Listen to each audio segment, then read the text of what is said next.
हरे कृष्णा। माघ माह के महत्तम वशिष्ठ जी का दिलीप से तथा भृगु जी का विद्याधर से माघ स्नान की महिमा बताना तथा माघ स्नान से विद्याधर की कुरूपता का दूर होना। ऋषियों ने कहा, लोमहर्षण सूत जी, अब हमें माघ का महत्व सुनाइए, जिसको सुनने से लोगों का महान संशय दूर हो जाए। सूत जी बोले, मुनिवरों, आप लोगों को साधुवाद देता हूँ। आप भगवान श्री कृष्ण के शरणागत भक्त हैं, इसीलिए प्रसन्नता और भक्ति के साथ आप लोग बार बार भगवान की कथाएं पूछा करते हैं। मैं आपके कथन अनुसार माघ महात्मा का वर्णन करूँगा। जो अरुणोदय काल में स्नान करके इसका श्रवण करते हैं, उनके पुण्यों की वृद्धि और पाप का नाश होता है। एक समय की बात है, राजाओं में श्रेष्ठ महाराज दिलीप ने यज्ञ का अनुष्ठान पूरा करके ऋषियों द्वारा मंगल विधान होने के पश्चात अवृत स्नान किया। उस समय संपूर्ण नगर निवासियों ने उनका बड़ा सम्मान किया। तदंतर राजा अयोध्या में रहकर प्रजाजनों की रक्षा करने लगे। वे समय समय पर वशिष्ठ जी की अनुमति लेकर प्रजा वर्ग का पालन किया करते थे। एक दिन उन्होंने वशिष्ठ जी से कहा, भगवान, आपके प्रसाद से मैंने आचार, दंड नीति, नाना प्रकार के राजधर्म, चारों वर्णों और आश्रमों के कर्म, दान की विधि, यज्ञ के विधान, अनेकों व्रत, उनके उद्यापन तथा भगवान विष्णु की आराधना आदि के संबंध में बहुत कुछ सुना है। अब माघ स्नान का फल सुनने की इच्छा है। मुने, जिस विधि से इसको करना चाहिए वह मुझे बताइए। वशिष्ठ जी ने कहा, राजन, मैं तुम्हें माघ स्नान का फल बतलाता हूँ, सुनो।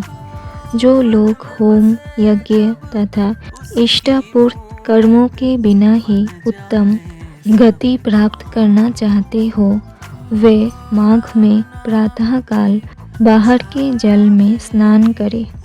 जो गौ, भूमि, तिल, वस्त्र, सुवर्ण और धान्य आदि वस्तुओं का दान किए बिना ही स्वर्ग लोक में जाना चाहते हो, वे माघ में सदा प्रातःकाल स्नान करें। जो 3 रात तक उपवास, कृच्छ्र और पराग आदि व्रतों के द्वारा अपने शरीर को सुखाए बिना ही स्वर्ग पाना चाहते हो, उन्हें भी माघ में सदा प्रातःकाल स्नान करना चाहिए। वैशाख में जल और अन्न का दान उत्तम है। कार्तिक में तपस्या और पूजा की प्रधानता है तथा माघ में जप, होम और दान, ये 3 बातें विशेष है। जिन लोगों ने माघ में प्रातः स्नान, नाना प्रकार का दान और भगवान विष्णु का स्तोत्र पाठ किया है, वे ही दिव्य धाम में आनंद पूर्वक निवास करते हैं। प्रिय वस्तु के त्याग और नियमों के पालन से माघ सदा धर्म का साधक होता है और अधर्म की जड़ काट देता है।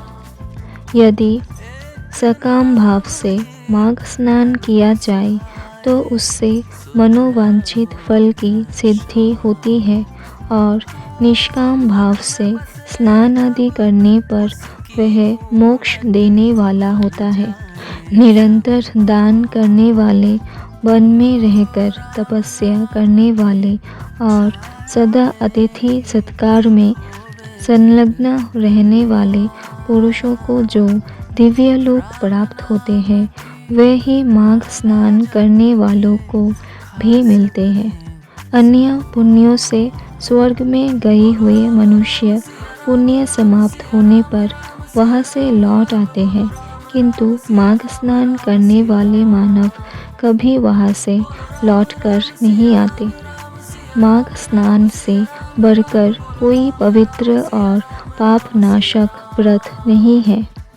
इससे बढ़कर कोई तप और इससे बढ़कर कोई महत्वपूर्ण साधन नहीं है। यही परम हितकारक और तत्काल पापों का नाश करने वाला है।